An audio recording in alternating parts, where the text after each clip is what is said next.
बिस्मिल्लाहिर्रहमानिर्रहीम। अस्सलाम वालेकुम वरहमतुल्लाहि वबरकातुह। कैसे हैं स्टूडेंट्स, आप ठीक हैं जी। आज हम जिस टॉपिक के बारे में बात कर रहे हैं वो है पीरियोडिक टेबल की पीरियोडिक प्रॉपर्टीज़ जो हैं उनके बारे में बात करेंगे। सीरीज़ ऑफ वीडियोस में ये तीसरी वीडियो हम अपलोड कर रहे हैं जिसमें हमने पीरियोडिक प्रॉपर्टीज़ के बारे में बात करनी है। क्वेश्चन है हमारा, पीरियोडिसिटी क्या होती है।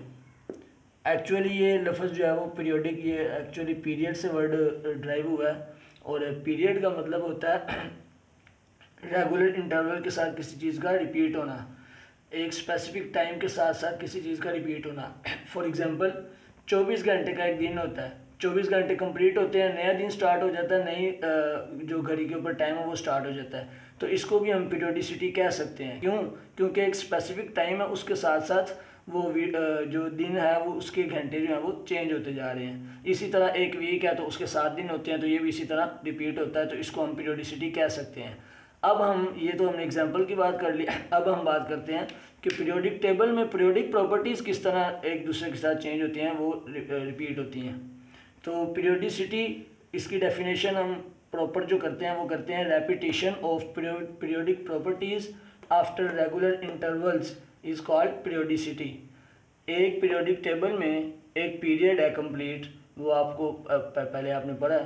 तो पीरियोडिक टेबल में जो पीरियड है उसके अंदर एक पीरियड कंप्लीट होता है, तो उसके साथ साथ फिर जब हम दूसरे पीरियड पे आते हैं तो पहले वाले पीरियड की वही प्रॉपर्टीज़ दोबारा रिपीट होती हैं, इसको हम पीरियोडिसिटी कहते हैं। अब हम नेक्स्ट मूव करते हैं कि पीरियोडिक टेबल में जो पीरियोडिक प्रॉपर्टीज़ हैं वो कौन कौन सी हैं।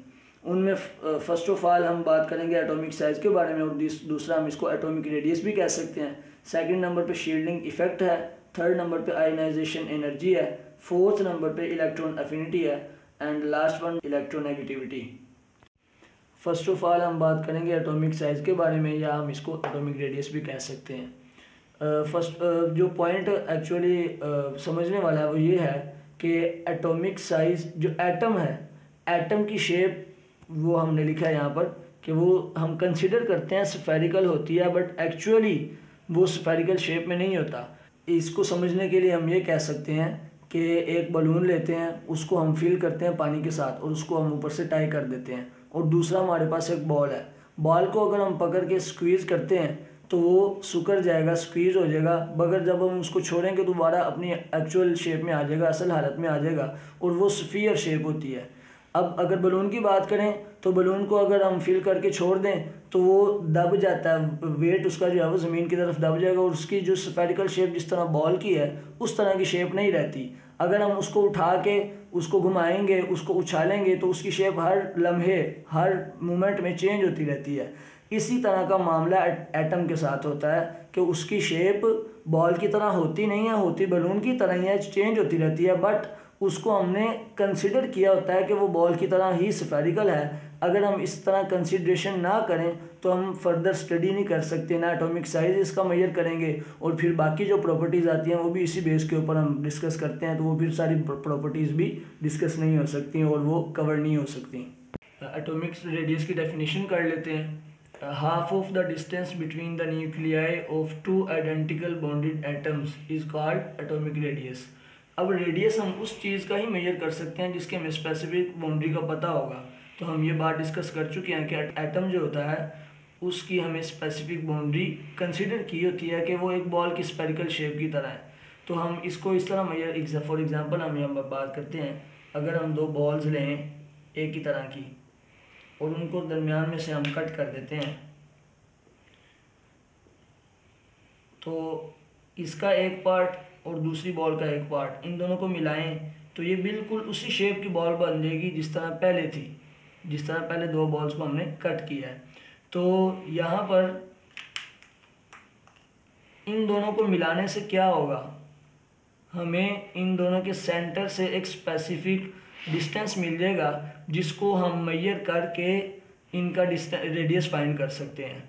यही बात हमने अप्लाई करनी है एटम का जो रेडियस है उसको मेजर करते हुए। आइडेंटिकल की बात क्यों की है? क्योंकि दोनों का सेम होना ज़रूरी है। अगर सेम ना होंगी तो उस केस में क्या होगा, जैसे फॉर एग्जांपल एक छोटी बॉल लेते हैं और एक बड़ी बॉल लेते हैं, इसको कट करेंगे, इसका छोटा पार्ट बनेगा और इसको कट करेंगे, इसका बड़ा पार्ट बनेगा। अगर हम इन दोनों को मिलाएं तो ये इस तरह करके शेप बनती है। ये कोई समझ आने वाली बात नहीं है। तो इसका मतलब ये हुआ कि अगर हम इसका सेंटर और इसका सेंटर दोनों को मैच करें तो इनका सेंटर जो है वो जो रेडियस हाफ करके निकलेगा वो सही नहीं निकलेगा, वो एक की तरफ ज़्यादा होगा दूसरे की तरफ कम होगा।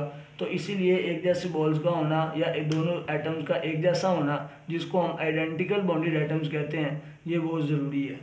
अब हम रियल में एटम की एग्जांपल लेकर इसको बात करते हैं। 2 कार्बन एटम्स हैं, आपस में बॉन्डेड है। ये उनका सेंटर न्यूक्लियस आ जाएगा और ये उनकी आ जाएगी बाउंड्री, जो एज्यूम्ड बाउंड्री है।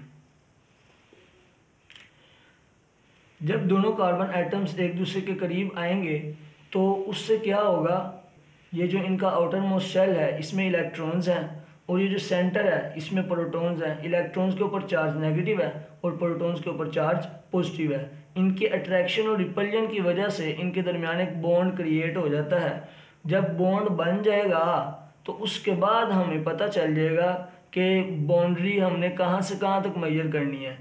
यहाँ से हम ये पॉइंट लेंगे कार्बन के न्यूक्लियस का और यहाँ से दूसरे कार्बन के इस न्यूक्लियस का पॉइंट लेंगे। उसके बाद हम इन दोनों के दरमियान वाला जो डिस्टेंस है ना उसको कंप्लीट मेजर कर लेंगे। अब ये जो कंप्लीट डिस्टेंस आया है ये 2 कार्बन एटम्स का है। तो अब जब हम इसको हाफ कर देंगे दरमियान में से कट करके तो वो एक एटम का रेडियस आ जाएगा और दोनों का उसी तरह होगा। जब हम इसकी मेजरमेंट करते हैं एक्सपेरिमेंट्स के ज़रिए तो वो एक न्यूक्लियस से दूसरे न्यूक्लियस के दरमियान 154 पिकोमीटर आती है PM। और हमने चूंकि इसको हाफ करके एक कार्बन एटम की मेजर करनी है तो 2 पे डिवाइड कर देंगे तो ये आ जाएगा एक कार्बन एटम का 77 पिकोमीटर एटॉमिक रेडियस आ जाएगा।